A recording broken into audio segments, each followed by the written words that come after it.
On the kickoff and punt returns, was the placement of the kick a problem in that or not? The placement of the kick on the kickoff return, on their kickoff return, was adequate, but it wasn't very deep. So anytime, just like with our returners, we talk about stealing 5 to 10 yards right off your initial approach to catching the football. So right there with their speed, we were behind. But again, the ball spit out to the field, and it can't happen. Our kickoff coverage team is designed to not let the ball spit out to the field. And then, I thought the kick, the punt was good. It comes down to one-on-one matchups and getting off your blocks, and we weren't able to do that. And then our one shield let the ball outside on contain and not turning it back. But you guys were in their territory several times again, had to settle for some field goals. How critical is it? Critical. Turn those into touchdowns. One of the things that we talk about in the plan to win is scoring touchdowns in the red zone. And, we were able to kick field goals. And again, I thought Mike Pilardi, again, we talk about consistency and performance. Again, he's been consistent each and every game. But we have to score touchdowns. Again, that's a big difference, and we weren't able to do that. That happened a few times last week in Missouri. Is that something you guys are doing, or something defenses are adjusting, or what's the common? I think it just comes down to execution. In the red zone, your whole mindset, your whole frame of mind changes. The windows shrink, so your wideouts now have to be precise. They have to be perfect in terms of the depths of the routes, their technique. The coverages change, all your landmarks shrink. Your margin of error becomes smaller and smaller the closer you get to the goal line. And it just comes down to execution. How do you think Dobbs played? I'll know more when I watch the film. Again, obviously, the first thing that you think about is FPOS. First play of the series when he throws the interception, and read the body language of the defender and get the ball to your check down. But I thought he was decisive when he pulled the ball. It was great to see us making a play at quarterback in terms of pulling the ball down and creating some yardage. Again, that's a lot to put on the shoulders of an 18-year-old playing against the competition that he's playing against. But if anyone can handle it, it's Joshua Dobbs. But I thought for the most part, he did some very good things, some positive things of continuing to move forward. You can establish lanes and pursuit angles, but when that speed factor is thrown in there, they have to recalibrate on the fly, and it almost mitigates those plans that you had. Correct. The only chance when there's a speed differential like there is proper angles and pursuit angles. But the thing, is if they outrun the angles, there's nothing you can do about it. And the thing I have to look at when I watch the film is, schematically, where we sound and where we're in positions to make plays. And that's our job as coaches, to be able to put your players in positions to make plays. And, sometimes that happens, that's competition. But, I told our football team this, with me, love isn't conditional. I love our football team, I love our players. I love them the same I did in December and August and September and October, and we got 2 more games left to continue to get better. But again, we have to learn from these mistakes. And as the caretaker of Tennessee football, it kills me, it pains me, to see, some of the things, we talk about playing winning football, and it starts with special teams. It tells you the makeup of your football team. And then taking care of the football and getting off on third down, executing in the red zone.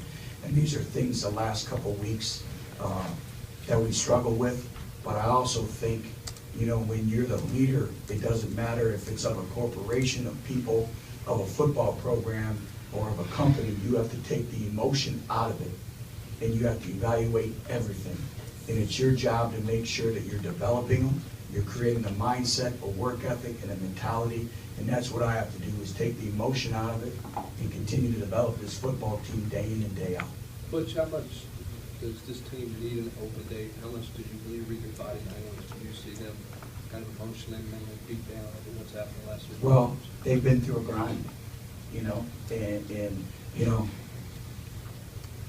it's the most difficult schedule in the history of college football since 1993. It's been a grind, and we're playing high-level competition. But again, You know, we have to continue to learn from it, and we have to block out the clutter and the distractions, and we have to focus on that process of becoming better. You know, but I do, you know, we'll recalibrate, we'll come back, you know, we'll practice next week, we'll go on road recruiting a little bit, you know, just like we did, you know, the first bye week. But, you know, it's all about our seniors now and finishing for these seniors. They've been through so much, and they deserve, you know, they deserve to have some success. And so, you know, that's what we spoke about. But, you know, I haven't really thought about it. Is it coming at the right time?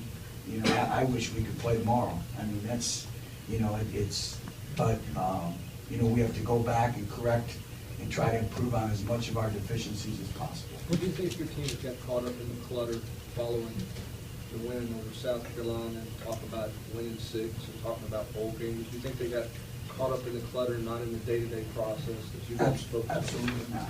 I'll stop you right there, Brent. Absolutely not. You know, you're at practice, you see what I see. I see a team that comes to practice every day. I see a team that does the right things. They do everything that we ask of them.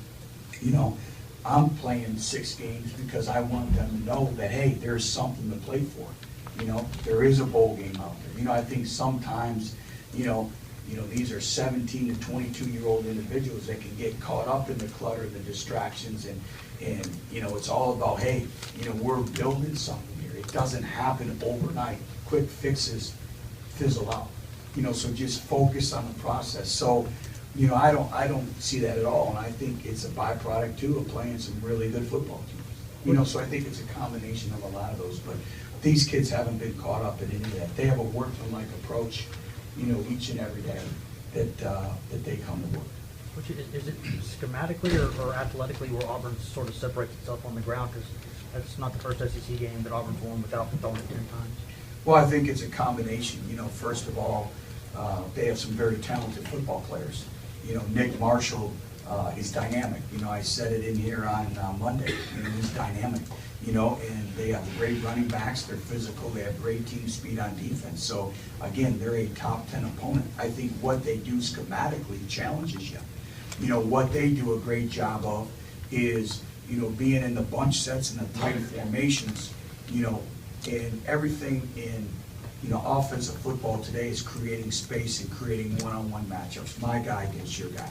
They create those one-on-one matchups a little bit different than, quote-unquote, your, you know, 4 and 5 wide spread offenses. But they still create that one-on-one space, you know, with extra pullers, you know, on the edge, you know, double teaming the 3 technique, you know, running counter schemes with the quarterback, you know, so they do a great job, and they force you to play discipline, and they force you to make tackles in space, and they create hesitancy at times.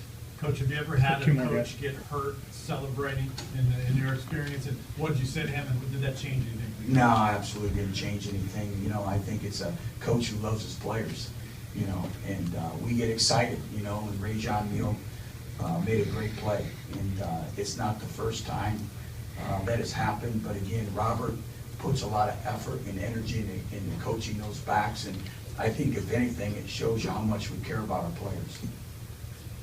Anything else, guys? All right, thanks very much. He lacks a little athleticism right now, though.